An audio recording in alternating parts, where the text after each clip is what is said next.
Hello guys and welcome back in the new brand video. In today's tutorial, I'm going to show you how to fix issues with WooCommerce emails not sending.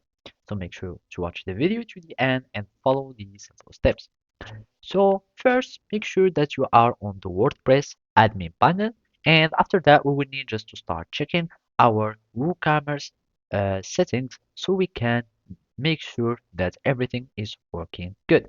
So the first thing to do is to go to the WooCommerce plugin, and from here, we will be needing to go to settings.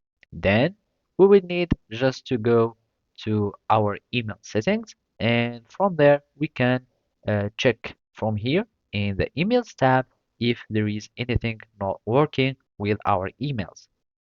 So first of all, make sure that all your email are enabled. So as you can see, everything is managed or at least the type of emails that you want. Of course, you can go and manage the type of emails and see if they are enabled, etc. and everything is working all right.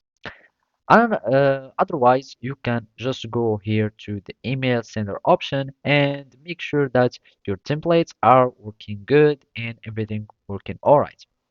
Otherwise, all will you be needing to do is to make sure that your email reach your customers means you will need to have an SMTP server. So sometimes it might be only a problem of an SMTP server.